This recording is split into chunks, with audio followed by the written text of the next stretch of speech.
Assalamualaikum warahmatullahi wabarakatuh. Perkenalkan, nama saya Nalarati dari jurusan Matematika Angkatan 2020 Universitas Sriwijaya. Saya akan mempresentasikan proyek basis data saya mengenai toko buku. Pertama-tama saya akan men-start a page dan MySQL pada aplikasi XMPP. Kemudian saya akan masuk ke browser dan membuka halaman localhost phpMyAdmin.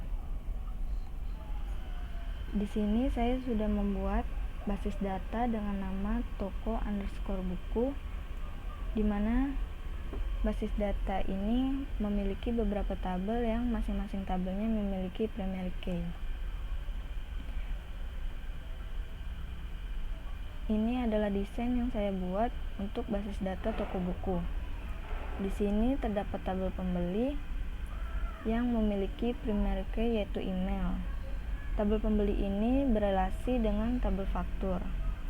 Saat di tabel faktur, email menjadi foreign key karena sudah berelasi. Begitu juga dengan ID penulis. ID penulis menjadi primary key pada tabel penulis dan menjadi foreign key saat berelasi ke tabel buku. Selanjutnya, saya akan membuat config.php untuk menghubungkan database yang ada di localhost phpMyAdmin dengan halaman web yang akan dibuat. Setelah itu, saya akan masuk ke halaman user toko buku.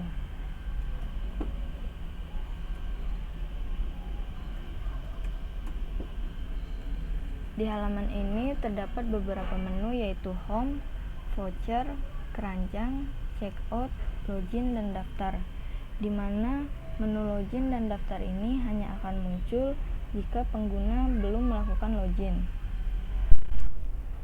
Di sini juga terdapat kolom pencarian umum dan pencarian listbox.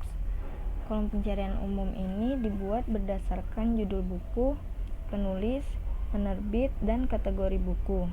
Misalkan saya ingin mencari buku dengan judul Rindu, klik cari. Nah, maka buku yang saya cari akan muncul. Selanjutnya, saya akan menggunakan pencarian listbox. Misalnya saya menggunakan ketiga listboxnya. Saya ingin mencari buku dengan kategori novel, penulisnya Terelie, dan penerbitnya PT Lingkar Pena Kreatif. Klik cari. Di sini terdapat pesan singkat yaitu maaf buku tidak tersedia karena buku yang saya cari tadi tidak ada pada halaman user ini. Selanjutnya saya akan mencari buku dengan kategori novel, penulis Terelie, dan penerbit PT Gramedia Pustaka Utama. Klik cari. Nah, di sini terdapat satu buku dengan judul Hujan sesuai kategori yang saya cari sebelumnya. Pencarian listbox ini juga bisa digunakan satu. Misalnya saya ingin mencari buku yang ditulis oleh Terelie. Klik cari. Nah, terdapat dua buku pada halaman user ini yang ditulis oleh Terelie. Selanjutnya akan dilakukan proses pembelian. Kembali ke halaman home. Misalnya saya ingin membeli buku dengan judul Heyu, saya tinggal klik masukkan keranjang. Ternyata stoknya habis, jadi kita tidak bisa memasukkannya ke keranjang. Baiklah, saya ingin membeli buku dengan judul Einstein. Sebelumnya saya ingin melihat detail bukunya terlebih dahulu. Di sini terdapat detail buku berupa harga, judul, penulis, penerbit, kategori, sinopsis, dan stok buku. Ada juga tombol untuk melanjutkan pembelian dan memasukkan ke keranjang. Di sini kita bisa menentukan jumlah buku yang ingin kita masukkan ke keranjang. Misalnya saya ingin membeli 2 buku. Klik masukkan keranjang. Produk telah masuk ke keranjang. Nah, pada halaman keranjang ini kita bisa menghapus buku jika tidak jadi membelinya. sini juga ada aksi untuk mengubah jumlah, di mana ketika kita mengkliknya, maka kita akan diarahkan ke halaman detail buku agar bisa mengubah jumlahnya. Di bagian bawah terdapat tombol untuk melanjutkan pembelian dan check out. Misalnya kita ingin check out, maka klik tombol check out. Nah, ternyata kita harus login terlebih dahulu dan kita akan diarahkan ke halaman login. Jika kita sudah memiliki akun, maka kita bisa langsung login. Namun jika belum, kita bisa membuat akun terlebih dahulu dengan mengklik buat akun. Di sini saya akan langsung masuk menggunakan akun yang sudah ada.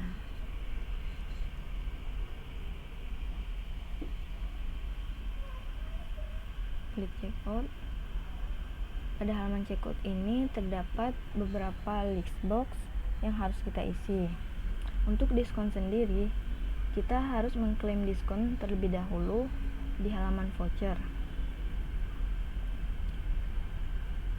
Misalnya saya mengklaim diskon yang minimal belanjanya itu 200.000 untuk diskon 20%. Dan saya akan mengklaim diskon minimal belanja 100.000 untuk 10% serta diskon 8% untuk minimal belanja 75.000. Saya akan kembali ke halaman checkout. Nah, di sini saya tadi sudah mengklaim 3 diskon dan yang muncul hanya 2 karena minimal belanja untuk diskon 20% adalah 200.000, sedangkan belanja saya ini totalnya 198.000. Jadi saya akan menggunakan diskon 10%. Selanjutnya mengisi ongkir. Untuk ongkir sendiri, kota yang muncul hanyalah kota alamat penggunanya tinggal, di mana kota ini kita inputkan saat pendaftaran akun. Lalu pilih metode pembayaran, buat alamat pengiriman. Jika sudah, kita bisa langsung klik check out. Pembelian sukses. Nah, setelah check out kita diarahkan ke halaman nota, di mana di sini terdapat beberapa informasi berupa nama pembeli, email, nomor telepon, alamat pengiriman, tanggal pembelian, dan total keseluruhan yang harus kita bayar. Di sini juga terdapat pesan singkat untuk melakukan pembayaran ke metode pembayaran yang sudah kita pilih pada halaman checkout sebelumnya. Baiklah, kita akan ke halaman riwayat belanja. Ini adalah pembelian tanggal 29 Desember yang baru saja kita lakukan, di mana statusnya masih belum dibayar. Kita bisa membatalkan pembelian ataupun menginputkan pembayaran sesuai opsi yang disediakan. Misalnya kita menginputkan pembayaran,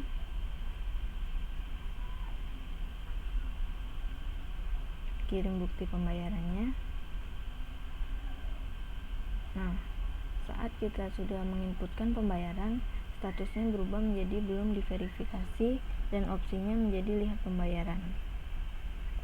Seperti ini.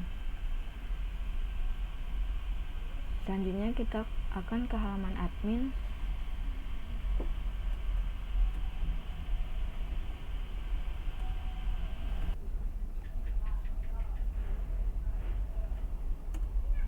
Kita diharuskan untuk login terlebih dahulu agar bisa mengakses halaman admin ataupun halaman super admin. Saya akan mencoba masuk menggunakan akun super admin.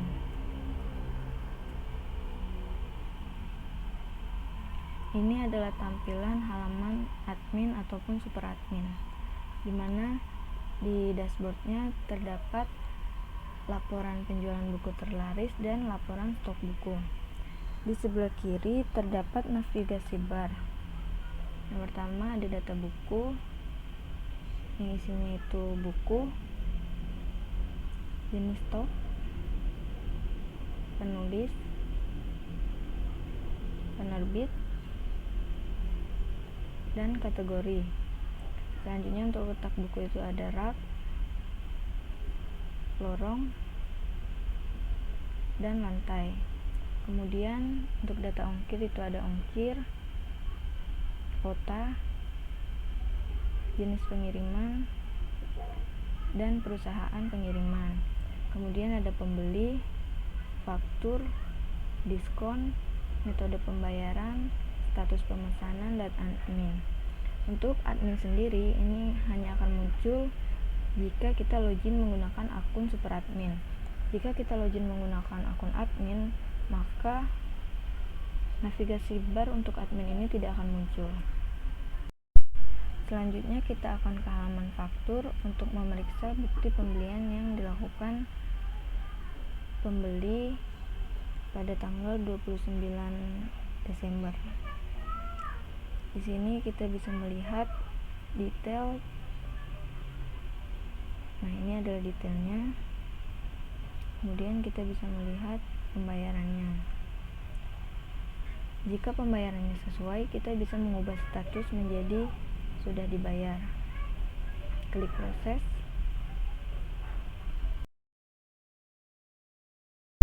Kemudian kita akan cek di halaman user.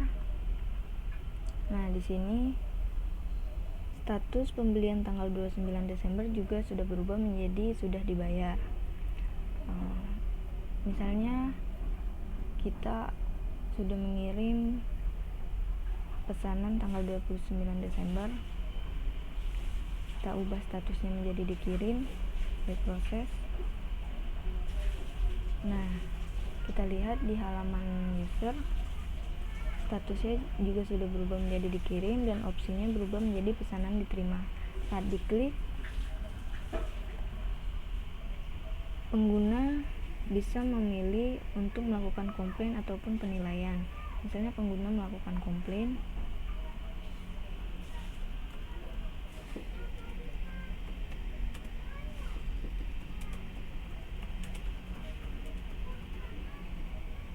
klik kirim.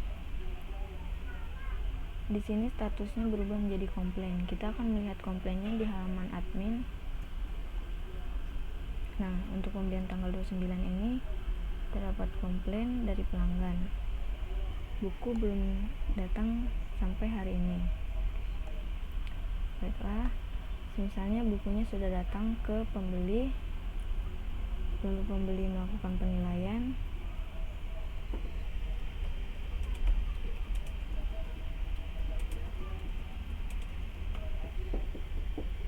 Klik kirim. Di sini statusnya berubah menjadi selesai. Lalu di notanya pesannya pun sudah berubah menjadi terima kasih sudah melakukan pembayaran. Kemudian kita akan melihat penilaian di halaman admin. Nah, untuk pembelian tanggal 29 ini